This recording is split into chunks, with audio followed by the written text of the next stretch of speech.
Hello viewers, আসসালামু আলাইকুম। আমি Shahjahan Shamim, beauty of BD চ্যানেলে সবাইকে ওয়েলকাম করছি। আজ আমি চলে এসেছি কিসমত মারিয়া মসজিদ।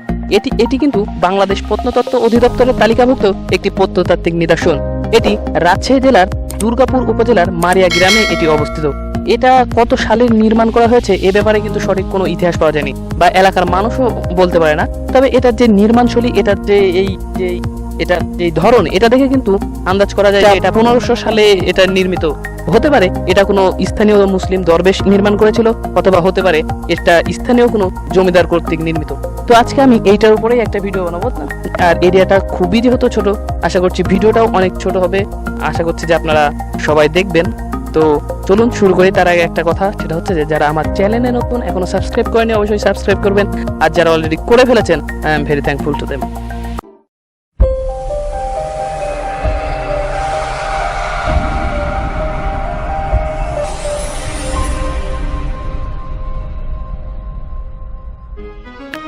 এটি হচ্ছে মসজিদের সামনের অংশ।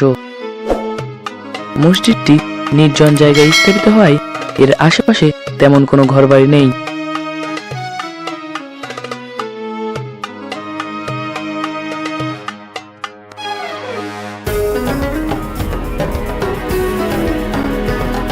তৎকালীন সময়ে হিন্দু প্রধান এই এলাকায় মুসলিমদের সংখ্যা কম হওয়ায় এই মসজিদটি আকারে বেশ ছোট।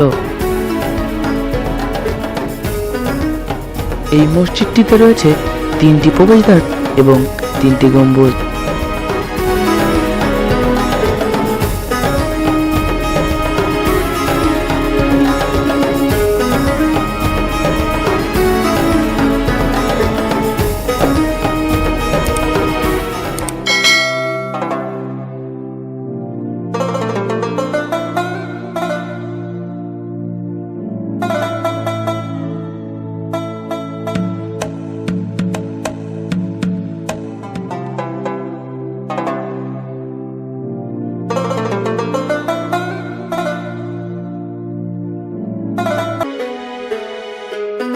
কালের বিবর্তনে এবং সংস্কারের অভাবে মসজিদের দেয়ালগুলো প্রায় ক্ষয়ে গেছে।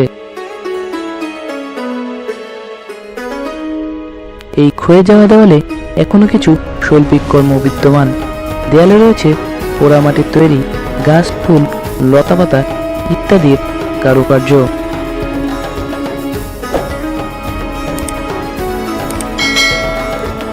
এ থেকে ধারণা করা যায় এটি হতে পারে মোগল আমলের কোনো স্থাপনা।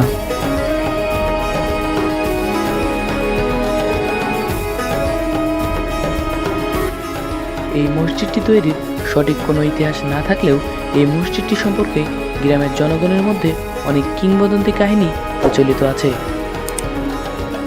তখন এই মসজিদটা দেখছিলেন, আর এই মসজিদটা কিন্তু তৈরি হয়েছে একদম নির্জন জায়গাতে। আসার সময় এই পাশেও দেখলাম কিন্তু অনেক দূর পর্যন্ত আর বাড়িঘর নাই, একদম ফুললি একটা নির্জন জায়গাতে তৈরি হয়েছে।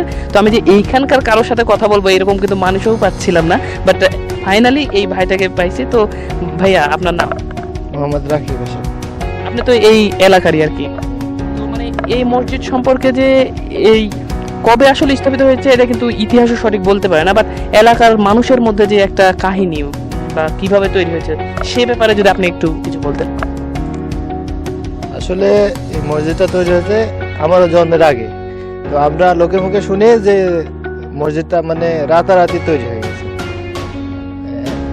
এক রাতে। হ্যাঁ, এটা মানে আমি শুনে, আমরাও দেখিনি যে কবে তৈরি হয়েছে। এটা যদি তৈরি হয় তাহলে একটা কিন্তু মানে ভয়ের ব্যাপার স্যাপার। তো এই মসজিদটাকে ঘিরে কি এই মানুষজন ভয় মানে প্রথমত মানুষে যে জিনেরা তৈরি করেছে মসজিদ, এই নামে মানে এইভাবেই চলছে।